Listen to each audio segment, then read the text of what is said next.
Hello, Stephanie Joy with All Things Social Security. We had a Q&A with a short little clip discussion on a particular topic. So I'm going to attach it for you here. It might be something that you're interested in if you clicked on this header. And following that, we're going to go through it a little bit more. So just wanted to give you the heads up. This is where it started from, and then we'll have the bigger discussion right after. All right, chat with you later. Bye-bye. Dimple says, where are you, Dimple? There you are.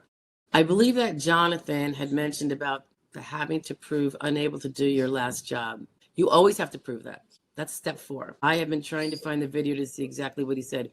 That's step 4. That's true of everyone of every age, Dimple. And it is also true at the 50 and above to meet the grid. Remember, there's always 3 prongs. You're reduced to the exertional level defined by your age category under the grid rules. You cannot do your prior job.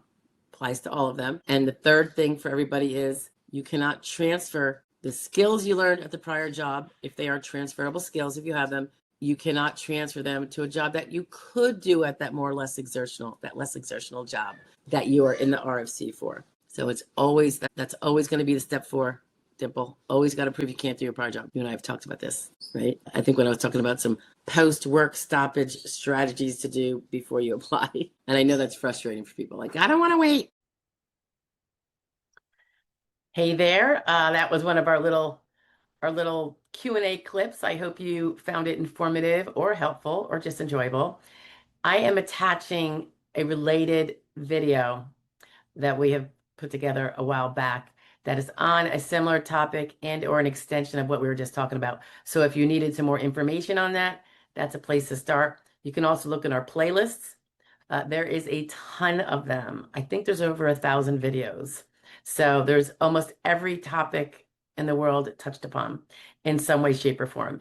And again, as a reminder, you can always put in the comments any kind of question you have, even if it's unrelated to this or any other video. I will talk to you later. Carry on. Good morning. Okay, so we're talking about the sequential evaluation process for adults when you have a Social Security disability or SSI claim.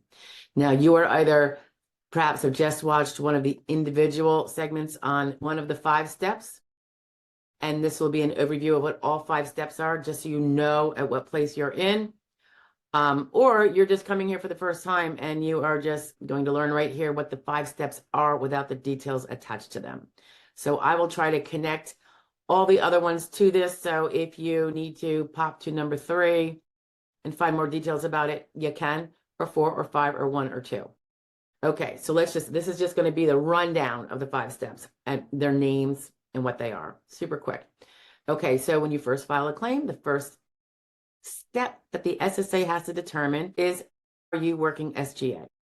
If you are working SGA, and that's a term of art, there are playlists on this channel about SGA. If you are not disabled. They stop and your case is over. You lose. If you are not performing SGA, the work level of SGA, so this would include people who have stopped working altogether, of course, you get to go to step 2. Step 2 is, do you have a severe medically determinable impairment?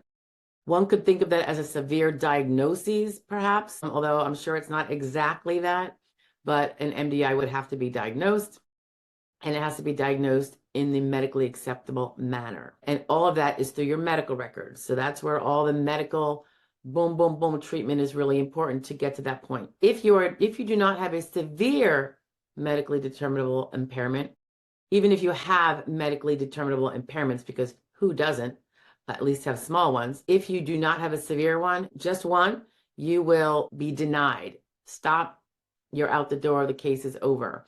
If you do have at least one severe MDI, you get to go to step 3. Step 3 looks at your severe MDI and all your other MDIs, severe and non-severe, although it would be a severe one that would have to lend itself to a yes here.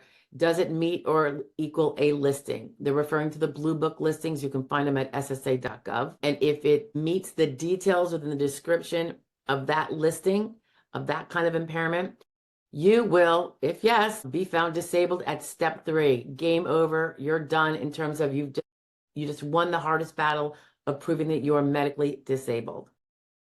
Then they would go on to anything non-medical, like, well, did you even have the insurance? Or if it's SSI, are you poor enough? That's at a different office. But the big hard battle that everyone fights sometimes for years on just ended for you if you meet or equal a listing at step 3. Step 4, you go to step 4 if you're not found disabled at step 3. So that's a little switch, right? If you do not meet a listing, before they go to step 4, they're going to find out what your RFC is. What is your residual functional capacity to work? And that is a whole term of art, and the details are pretty complicated. You go on to step 4 with that RFC assessment in hand, and the question is, can that person, despite those limitations, given his RFC assessment, is there other work? I'm sorry, can he do his past relevant work? Past relevant work is a term of art also. It's got some tests that it has to meet to be considered past relevant work. So you might want to look up that playlist for that. If he can do his prior relevant work, any of those jobs that fall within that category, not disabled. Boom, end of story. Your case loses at step 4. If step 4 finds it, nah, can't do his past relevant work, that is a little too arduous in one way or another, then you get the privilege of going to step 5. Step 5 is there any other work in the national or regional economy that this person can do? Work that exists in substantial numbers. If there is other work you can do of sufficient numbers, certain occupations, you are not disabled, you lose at step 5. That is a very common place to lose, as is step 4. If you cannot do any other work, they can't provide, and that burden is on them at this point, any other jobs you can do in sufficient numbers, then yes, you are disabled and you win at step 5.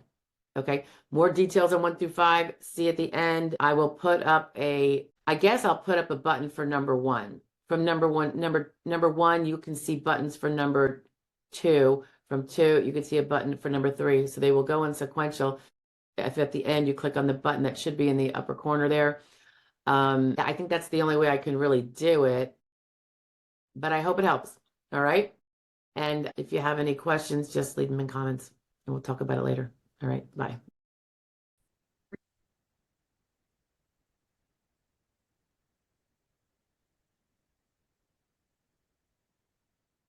Okay, so we are on step 4 of the sequential evaluation process.